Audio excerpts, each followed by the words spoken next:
Hello and welcome back.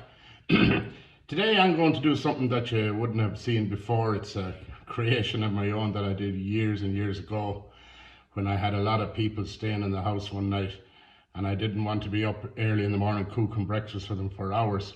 So I was able to prepare this in advance. It's called a breakfast cake and it's a layered cake, and I'm going to go through all the processes with you now. So first up, I have my 8-inch bloomer loaf. You can get bigger, you can get smaller, depending on your crowds. And I'm going to cut it down lengthwise. So now I'm going to do that.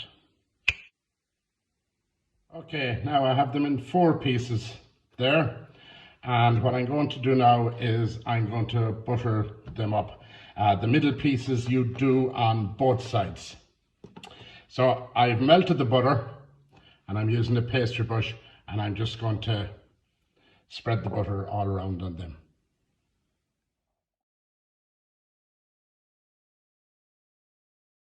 I'm ready for the fillings. So on the first bottom layer, I'm going to put in some cooked bacon and then top that. And then on top of that, I'm going to put in some sausages, which I have sliced whole. Now I used jumbo sausages. I find them a bit easier to use on the sauce. And then I put a layer of that, and then on top of that, I'm going to mix up some black and white pudding and some mushroom, and then top it off. Now that's my cake all layered with the various fillings. So the next step now is to put this into a hot oven for maybe 10 minutes. And what I want to do is I want to crisp up the bread and really soften it again. And then I'm going to show you after how I'm going to work with it after. My cake out of the oven, and it's gone nice and crispy and it's soft in the middle. So what I'm going to do now is I'm going to get a clean cloth, brand new J cloth, and I'm going to cover it. And I want to press this down so it all presses in, compresses in. So I have that, and I have a bowl here that I'm going to put on top of it, like that, make sure it's steady. And then I have a 5 kg kettle. So I'm going to put that on it. Now what this will do is it'll press it down on it and it'll compress it all together. Now I'm going to leave that for a couple hours, and it helps the butter set in the sandwich, and it'll all come out perfect then after that. Right, so the potato rosti, all I'm going to do is just grate it on this, and the reason I have the cloth is you grate on the cloth and then you squeeze it dry till all the moisture comes out, because potatoes are full of moisture. Okay, we'll do that now. Okay, that's that done. Next up now, I'm going to prepare a grilled tomato. I'm going to show you. Just put that aside for a second, and I'm going to prepare a tomato for grilling. So what you do is you just put an X on the top of it, like that, and just peel back the top like that, and that's it. Now that's it after 2 hours there in the fridge with the weight on it, and you can see there it's well compressed.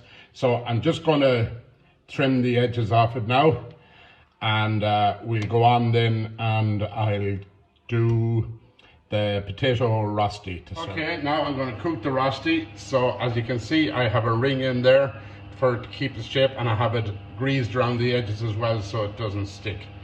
So I have my potato seasoned, so I'm just going to put that in there now. Just pack it in.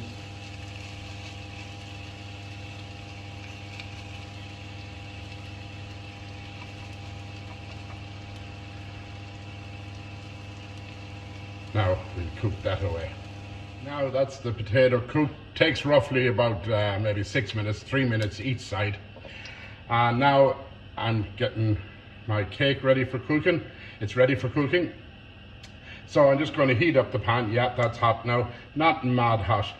So we're just going to put that down there now and cook that for maybe 1.5 minutes each side till it's nice and crispy.